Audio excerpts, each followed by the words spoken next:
오늘부터 우리 교회는 이제 다니엘서를 시작해 보고자 합니다. 다니엘서는 매우 친숙하면서도 사실 아주 낯선 말씀이기도 합니다. 주일학교 때마다 가장 즐겁게 들었던 무슨 풀무불, 사자굴 이야기도 들어가 있고, 동시에 구약의 계시록이라고 불릴 만큼 가장 해석이 어려운 묵시의 말씀도 담고 있기도 합니다.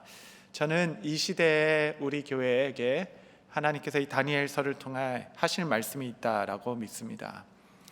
바벨론의 포로로 잡혀가 이교도들의 우상으로 가득 찬 세상에 믿음의 소수로 살아갔던 다니엘과 그 친구들의 이야기죠.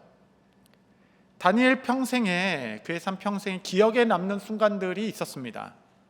그래서 언제나 그냥 마르고 닳도록 이야기할 간증거리가 있었어요. 그러나 그의 삶 대부분은 고난과 기다림의 연속들이었습니다. 나라가 망했고 우상을 숭배하려는 강요 속에서 그들은 신앙을 지키기 위한 분투의 노력이 말씀에 담겨 있습니다.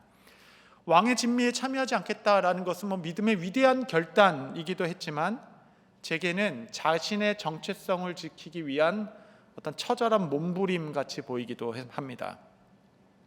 하루에 3번씩 뜻을 정해서 기도한 것에 그 헌신도 배우고 싶지만, 그렇게까지 기도하지 않으면 도저히 거룩한 백성으로 살아갈 수 없었던 그 시대적 압박과 삶의 애환도 느껴지죠. 다니엘서를 보면서 무엇이 그의 평생의 신앙을 지켜주었는가 다시 한번 보게 돼요. 제국이 3번 바뀌고 왕이 4번 바뀌었습니다. 격변하는 역사 속에 다니엘은 항상 그 자리에 있었어요. 무엇이 그를, 시대의 뜻을 정했던 다니엘이 80세 노인이 되어 사자굴에 들어갈 용맹을 바라기까지 그를 지켜주었는가? 돌아보면 그를 지켜준 것은 3가지 같습니다. 첫 번째는 역사를 주관하신 하나님을 붙드는 것. 역사의 주관자. 다니엘서를 보면 이 역사를 누가 주관하고 있는가? 세상이 우연과 권력자의 손에 의하여 움직이는 것처럼 보일지라도 하나님의 손에 붙들려 이끄는 바는 큰 역사 이야기를 담은 것이 바로 다니엘이죠. 두 번째 그를 붙들어준 것은 묵시입니다. 묵시, 아파칼립시라고 얘기하죠. 이것은 묵시는 비전입니다. 그를 평생 지켜준 것이 바로 이 비전이었어요. 이 세상 마지막에는 어떤 승리가 예비되어 있는가? 그는 평생 그 마지막 때를 바라보고 현재를 믿음으로 살아갔습니다. 그는 이제 붙잡은 약속이 있었기 때문에 좀처럼 흔들리지 않을 수 있었습니다. 다니엘서를 통해 마지막 때 이루어질 비전을 우리는 다시 한번 확인할 것입니다. 그리고 3번째죠. 믿음의 친구들입니다. 하나님께서 다니엘만 보낸 게 아니라 새 친구라는 공동체를 보내셨죠. 다니엘은 결코 그 이교도의 땅에서 홀로 있지 않았습니다. 교회로 있었습니다. 공동체로 있었죠. 그래서 다니엘서를 우리가 한 장씩 보면서 이 절박한 시대의 믿음의 소수로 살아가는 우리 교회 공동체를 거울과 같이 비추어 살펴보고자 합니다. 이 공동체에 담겨진 성령의 능력은 대단합니다. 여러분, 우리가 마음을 모아 함께라면 세상에 사실 못할 일이 없다 하겠습니다. 이러한 주제들 중심으로 다니엘서를 여러분과 함께 보도록 하겠습니다. 언제 끝날지는 자신이 없습니다. 제가 몇 번 언제 끝나겠다는 말씀인데 대부분 틀려서 그냥 열리는 대로 가보도록 하겠습니다. 오늘 강의 첫 시간으로 다니엘서의 좀 배경을 좀 여러분과 나누고자 합니다. 역사를 설교 시간에 나누는 것은 이게 쉽지 않은 도전인데, 저도 이해했으니 여러분은 훨씬 손쉽게 정리할 수 있으리라 생각됩니다. 다니엘서의 배경 중에 다른 사건들은 다 뒤로 하고 딱 1년, 그 1년에 있었던 일들만 여러분과 좀 나누려고 해요. 그것이 바로 오늘 제목에 따라 주전 605년에 일어난 사건들. 605년, 아주 성경에서 대단한 한 해였습니다. 이 한 해에 일어난 사건들이 성경에 여러 가지 흩어져서 위치하고 있어요. 그것을 다 모아서 한 해에 일어난 일들을 여러분과 좀 나누어 보고자 합니다. 다니엘서 1장 1절 말씀 보시면, 유다 왕 여호야김 다스린 지 3년이 되는 해에 바벨론 왕 느부갓네살이 예루살렘에 이르러 성을 에워쌌더니, 여기서 나오는 다스린 지 3년 차 여호야김 통치 3년, 이 해가 BC 605년이 되는 해입니다. 다니엘서가 시작한 해이죠. 다른 책에서 이 해를 여호야김 넷째 해라고도 기록해 놓습니다. 이는 즉위한 해를 포함시켜서 셌기 때문에 그런 것이에요. 횟수로 네 번째, 통치로 3년째, 이렇게 이해하시면 되겠습니다. 표기법만 다르고 같은 해의 사건들입니다. 이 BC 605년에 일어난 가장 세계사적인 사건은 바로 갈그미스 전투예요. 갈그미스 전투. 갈그미스 전투는 남쪽의 전통적인 강호 이집트, 애굽이 이집트입니다. 이집트랑 북쪽의 유프라테스 강에서 아주 갑자기 일어난 신흥강국 바벨론, 애굽과 바벨론이 이 중원에 패권을 두고 아주 큰 전쟁을 이루게 됩니다. 그것이 바로 갈그미스 지역에서 이루어져서 갈그미스 전쟁이라고 불러요. 예레미야서 46장 2절에 보면 애굽에 관한 것이라 곧 유다의 요시야 왕의 아들 여호야김 넷째 해, 이게 605년입니다. 유브라데 강가 갈그미스에서 바벨론의 느부갓네살 왕에게 패한 애굽의 왕 바로 느고의 군대에 대한 말씀이라. 이제 단어 하나하나가 탁 들어오시죠? 이 전쟁에서 사실은 다 애굽이 이길 줄 알았는데 생각지도 않게 애굽이 대패하게 됩니다. 이 패배로 역사의 흐름이 크게 한번 바뀌게 되는 것이에요. 항상 그 근동, 고대 근동의 그 패권을 쥐고 있던 애굽이 이때로부터 급속하게 몰락하기 시작하여 지금의 이집트 국경을 넘어서지 못하게 됩니다. 갈그미스 전투, 이게 아주 통한의 패배였죠. 바벨론은 이 전투에서 이긴 후 멈추지 않고 곧장 남쪽으로 진격하여 이제 무주공산이 된 유대 땅 예루살렘을 점령하게 되었습니다. 이것이 다니엘서 1장 1절의 배경이 되는 겁니다. 이때 바벨론은 유다 백성들을 포로로 잡아가게 됩니다. 이것이 바로 1차 포로가 시작된 거죠. 이 포로로 잡아간 사람들 중에 다니엘과 세 친구가 있게 된 것입니다. 당시 유다는 충격이었죠. 어찌 하나님의 백성 이 유다가 망할 수 있겠는가? 여러분, 이 멸망이 있기 직전에 어떤 일이 있었는가? 예레미야서 36장 1절 3절 보면 유다의 요시야 왕의 아들 여호야김 제4년에 605년입니다. 여호와께로부터 예레미야에게 말씀이 임하니라 이르시되 너는 두루마리 책을 가져다가 내가 내게 말하던 날 곧 요시야의 날부터 오늘까지 이스라엘과 유다의 모든 나라에 대하여 내가 내게 일러준 모든 말을 거기에 기록하라. 유다 가문이 내가 그들에게 내리려 한 모든 재난을 듣고 각기 악한 길에서 돌이키리니 그리하면 내가 그 악과 죄를 용서하리라 하시니라. 이게 멸망을 시작되는 그 해입니다. 그 해에 하나님께서 예레미야에게 내가 말씀을 너에게 줄 테니까 그 말씀을 두루마리에 다 기록해라. 다 기록하고 왕 앞에서 낭독하고 오늘이라도 지금이라도 이 말씀을 듣고 그들이 돌이키면 내가 그 죄악을 용서하겠다. 이것이 605년 유다가 멸망하기 시작한 그 해입니다. 얼마나 간절한 심령으로 예레미야가 한 땀 한 땀 말씀을 하나하나 꼼꼼히 기록하며 두루마리에 기록하여 우여곡절 끝에 이 말씀이 여호야김 앞에 낭독되기 시작합니다. 이 말씀이 자기 낭독돼요. 이 마지막 기회라고 할 수 있겠죠. 이때 결과가 어떻게 되었는가 여러분 잘 아시죠? 예레미야 36장 23절 여우디가 서너 쪽을 낭독하면 왕이 면도칼로 그것을 연하여 베어 화로 불에 던져서 두루마리를 모두 태웠더라.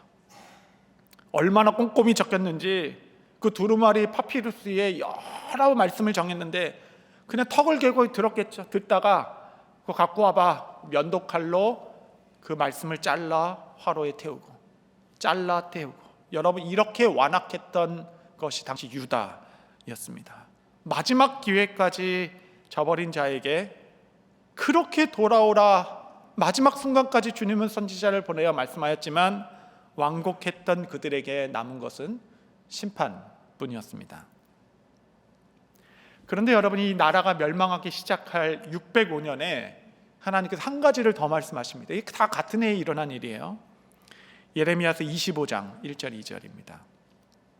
유다의 왕 요시아의 아들 여호야김 넷째 해, 곧 바벨론 왕 느부갓네살 원년, 그렇죠, 이것이 통치되었으니까 이 같은 해입니다. 605년. 유다의 모든 백성에 관한 말씀이 예레미야에게 임하니라. 선지자 예레미야가 유다의 모든 백성과 예루살렘의 모든 주민에게 말하여 이르되, 이제 두루마리도 다 잘렸고 나라도 다 멸망하기 시작되는 이때에 하나님께서 또 그 백성을 긍휼히 여기셔서 모든 백성에게 말씀하시기를 이 나라가 멸망할 것이다 라고 말씀하세요. 그 심판을 말씀해 주십니다. 그러나 그 심판 중에 은혜를 말씀하기 시작하십니다. 그것이 예레미야서 25장 12절입니다. 이거 진짜 중요한 말씀입니다. 한번 같이 읽겠습니다. 시작. 여호와의 말씀이니라. 70년이 끝나면 내가 바벨론의 왕과 그의 나라와 갈대아인의 땅을 그 죄악으로 말미암아 벌하여 영원히 폐허가 되게 하되, 70년이 지나면 이 바벨론도 무너지고 너희가 다시 이 땅에 돌아와 이 하나님의 나라를 회복하게 될 것이다. 70년의 약속을 605년에 주신 것입니다. 하나님께서는 진노 중에도 긍휼을 잊지 아니하시고 이제 눈물을 흘리며, 뒤에 보면 비둘기같이 울었더라 이런 말씀이 있어요. 비둘기같이 눈물을 뚝뚝 흘리며 잡아가는 백성들에게 70년이 차면 너희는 다시 돌아오게 될 것이다 라고 회복의 말씀을 주시죠. 이 70년이 아주 중요합니다.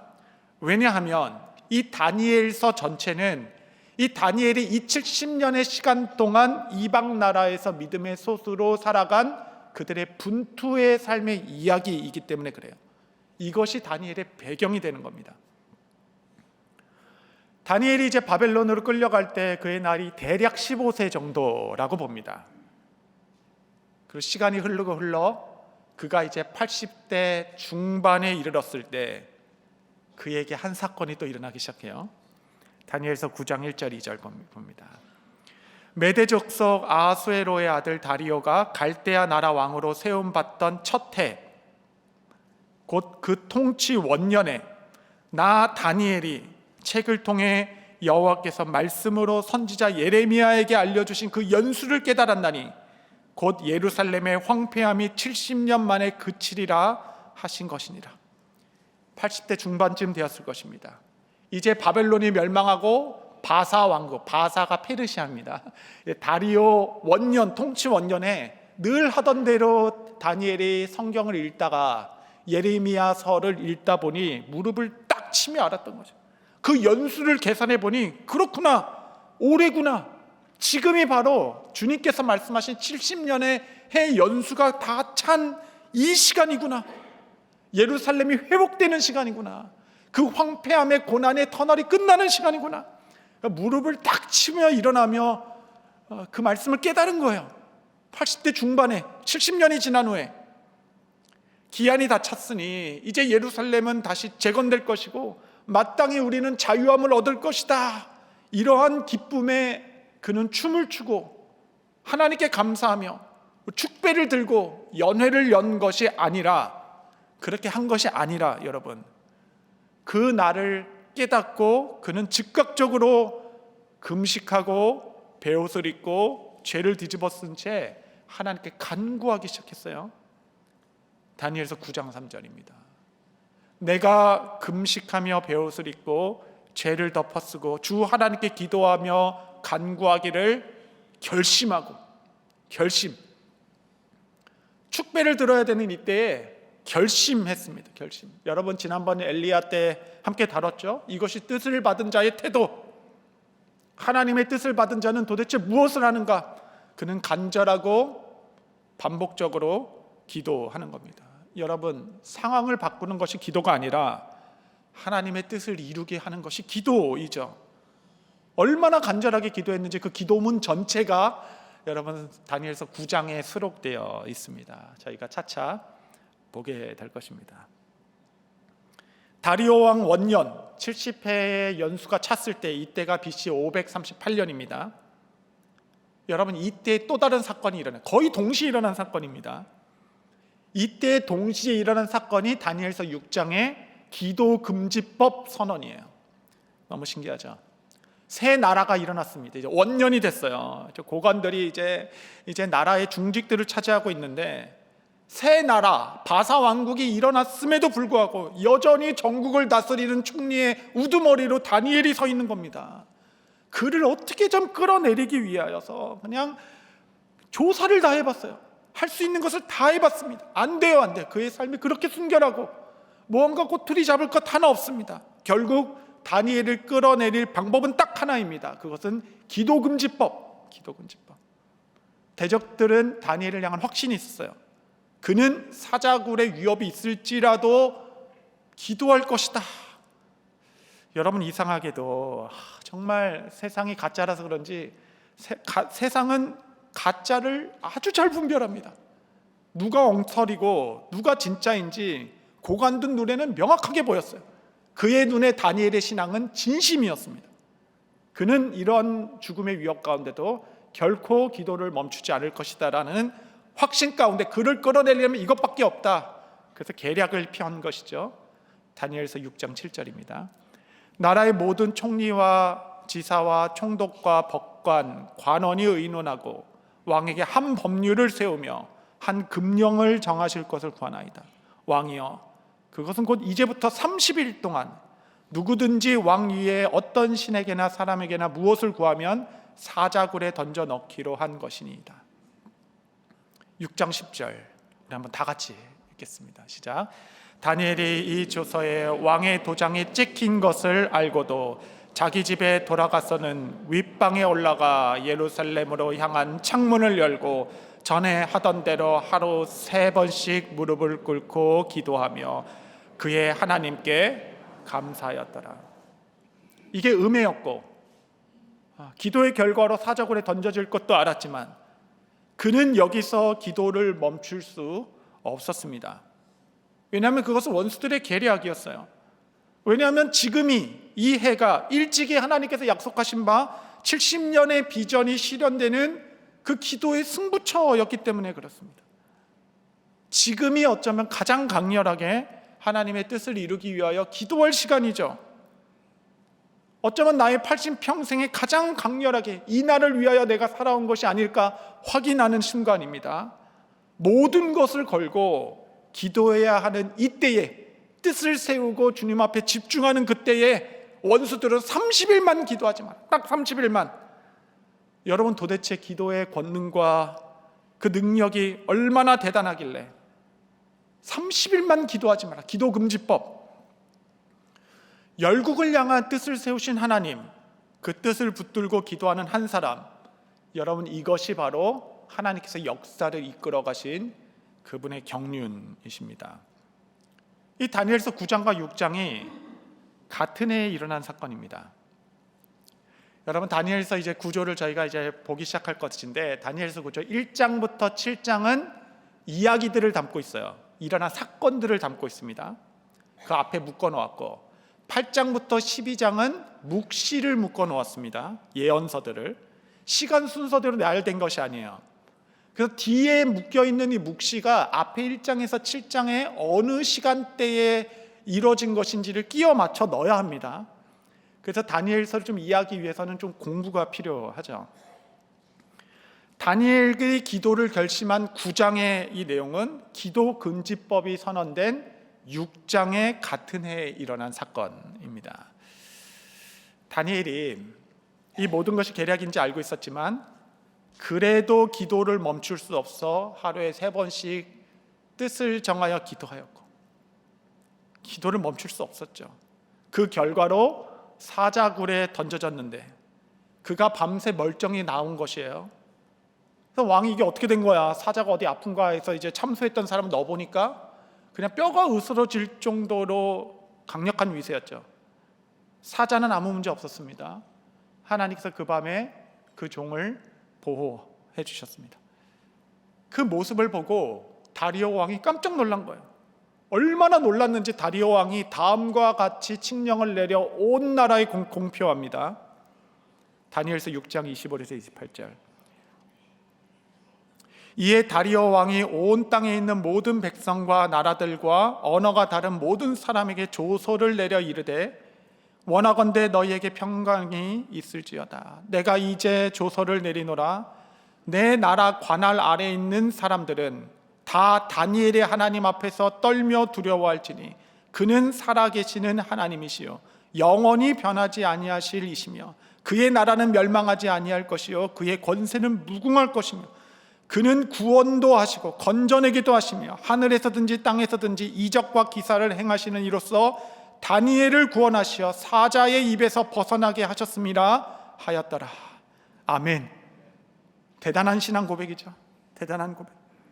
대단한 경배가 일어났습니다. 당시에 다리오 왕이 하나님을 알았어요. 근데 이제 거기서 끝나는 것이 아닙니다. 이 다음 구절이 아주 중요해요. 다니엘서 6장 29절 보시면 이 다니엘이 다리오 왕의 시대와 바사 사람 고레스 왕의 시대에 형통하였더라. 이 다니엘이 고레스 때까지 형통하였습니다. 여러분 이제 아는 이름이 나왔죠. 여러분 고레스가 누굽니까? 이 고레스가 바로 포로 기한의 칙령을 내린 페르시아 왕국의 실제적 통치자였어요. 고레스가 이렇게 선언합니다. 에스라서 1장 1절에 3절 보시면 바사왕 고레스 원년에 여호와께서 예레미야 입을 통하여 하신 말씀을 이루게 하시려고 바사왕 고레스의 마음을 감동하시매 그가 온 나라에 공포도 하고 조서도 내려 이르되 바사왕 고레스는 말하노니 하늘의 하나님 여호와께서 세상 모든 나라를 내게 주셨고 나에게 명령하사 유다 예루살렘 성전을 건축하라 하셨으니 이스라엘의 하나님은 참신이라. 너희 중에 그의 백성된 자는 다 유다 예루살렘으로 올라가서 이스라엘의 하나님 여호와의 성전을 건축하라. 그는 예루살렘에 계신 하나님이시니라. 할렐루야. 아멘. 여러분 이 모든 역사가 다 그냥 하나님의 경륜에 따라 이루어진 것이라 하겠지만 여러분 당시 이방 나라의 그 최고 권력자 고레스가 어떻게 하나님을 알았을까요? 어떻게 이런 구체적이고 놀라운 신앙 고백을 드릴 수 있었을까? 여러분 고레스라는 인물은 어떤 진공 상태에서 하늘에 뚝 떨어진 사람이 아니었습니다. 예루살렘이 멸망하는 순간부터 영광스러운 포로의 귀환에 이르기까지 그 격변의 시간 중에 하나님의 역사를 이어갔던 한 사람이 있었어요. 비전의 사람, 기도의 사람. 다니엘이 고레스의 왕까지 형통하였습니다. 그가 왕으로 즉위할 때 사자굴의 사건으로 이미 온 나라가 벌벌 떨며 하나님이 누구신지를 알게 된 일이었습니다. 그가 하나님의 뜻을 알았을 때 두려움 없이 기도하기로 결정하였고 그 기도의 결과로 사자굴이라는 두려운 고난을 만났으나 오히려 그 고난, 사자굴로 인하여 고레스가 하나님을 알게 되었고 그가 마음의 감동을 얻어 70년 만에 유다 포로의 귀환과 예루살렘 성전 하나님 나라 재건을 명하게 됩니다. 아무도 믿지 않았을 것이에요. 그렇게 강력한 바벨론이 도대체 무엇 때문에 멸망할 것이며 도대체 무엇 때문에 이 포로들을 귀환하여 예루살렘 성전을 재건하게 할 것인가? 여러분 저는 이것이 제2의 출애굽입니다. 제1의 출애굽은 1000년 전에 모세를 통하여 애굽에서 나가자 포로 귀환이었죠. 첫 번째 출애굽. 저는 이 온갖 음해와 위협, 핍박 속에서도 끝까지 믿음을 지켜내며 이룬 두 번째 출애굽. 이 다니엘의 기도가 오히려 큰 감동입니다. 그래서 제가 깨달은 것이 있어요. 다니엘의 부르심은 사라넴입니다. 사라넴. 너는 바벨론으로 내려가서 고레스 원년까지 신실하게 살아. 하나님의 강력하심과 놀라우심의 역사의 증인이 되어라. 그의 부르심은 이 절박하고 이 고난의 시대를 살아내는 것이었습니다. 바벨론식의 언어를 사용했어야 됐고 그 문화 속에서 살아났습니다. 모든 바벨론의 학문을 위해서 이렇게 그 제국을 위하여 일해야 했었지만 모두가 그 신을 믿으라고 강요받는 그 세상 속에서 너는 바벨론 안에서 살아가되 결코 함몰되지 말고 신앙을 거룩히 지키되 결코 도망가지도 말라. 바벨론 한가운데서 믿음으로 살아가되 고레스를 만나는 그날까지 내게 주어진 상황, 그 절박한 시대를 감당하며 살아내라. 여러분, 이것이 다니엘의 사명이자 믿음의 소수로 살아가는 교회의 사명이라 하겠습니다. 어쩌면 여러분, 우리에게 주어진 가장 위대한 순종은 우리에게 허락한 이 시대, 이 삶을 살아내는 것입니다. 생명이란 말 자체가 생명을 명하시다, 살라라는 명령이시죠. 여러분, 웃을 수 없으면 참고 견디며 그렇게 하루하루를 살아가시기 바랍니다. 너는 피투성이가 돼도 살라 하신 주님의 말씀에 순종하여 다니엘의 그 긴 인생은 결코 의미 없이 흘러간 시간이 아닙니다. 역사에 꼭 필요한 연결고리이자 언약의 증인으로 살아가는 것, 최고의 순종은 이 세상 속에서 살아가나 세상에 함몰되지 않고 거룩하게 사나 세상으로부터 도망치지 않고 내 자리를 지키고 내게 주어진 이 시대, 이 상황 하루하루를 견디며 살아가는 것일 것입니다. 다니엘이 어떻게 이 시간들을 견뎠을까 이런 생각을 해요. 어떻게? 그 하루하루. 그의 이름은 강제로 개명되었습니다. 그는 벨드사살로 살았어요. 바벨론에서. 벨드사살의 이름 뜻은 벨이 생명의 주인이시다 이런 뜻입니다. 그의 이름이 불릴 때마다 우상의 이름이 높아지는 상황입니다. 누가 자기의 이름을 부를 때마다 자신의 귀에는 그 우상의 이름이 자꾸 들리는 거예요. 어딜 가나 그 이름으로 불리고 그 이름으로 살아가고 그 이름으로 기록되는 인생이었습니다. 다니엘은 그 이름이 매우 싫었겠습니다. 그는 바벨론에서 살았지만 이름 없는 자처럼 살았을 것이에요. 나는 누구인가?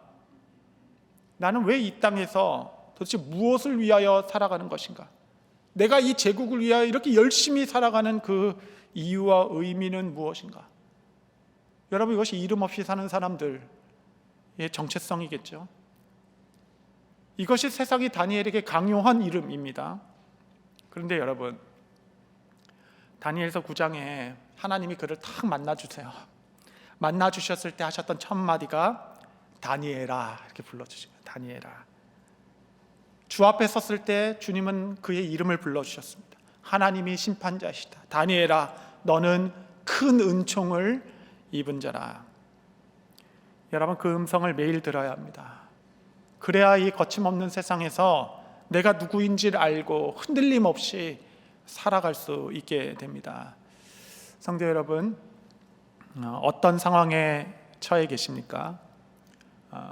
때론 너무 비참하고 너무 억울하고 너무 두렵고 이 이방신을 섬기라 강요하는 이 문화 가운데 믿음의 소수로 살아가는 눈물도 있고, 특별히 이름 없이 살아가는 인생 같아 내가 도대체 어디로 가는 것인지, 왜 이렇게 열심히 살아야 되는지, 내가 도대체 무엇을 위하여 존재하는지 해석되지 않은 고통 가운데 이 절박한 시대를 마주한다 하더라도 너는 고레스 왕의 때에 이르기까지 피투성이라도 살라. 주의 부르심 앞에 순종하며 하루하루를 맞이하는 것이죠. 그렇게 보면 이제 다니엘이 조금 이해가 됩니다. 그가 왕의 진미를 참여하지 않는 것이 내가 무슨 고기를 먹지 않는다고 세상이 변하겠습니까? 바벨론이 무너지겠습니까? 그는 세상을 변화시키려고 했던 것이 아니라 변화되지 않는 세상에서 자기를 지키기 위한 스스로의 결단이었죠. 나는 바벨론에서 살아가되 함몰되지 않기 위하여 왕의 진미를 거부할 것이고, 신앙을 지키되 도망치지 않기 위하여 사자굴 풀무불 앞에서도 용맹하게 마주하겠다. 여러분, 지금은 이러한 지혜와 용기가 필요한 세대라 하겠습니다. 그는 항상 바벨론의 중심에 있었습니다. 그렇죠. 또한 그는 항상 하나님 나라의 중심에도 있었습니다.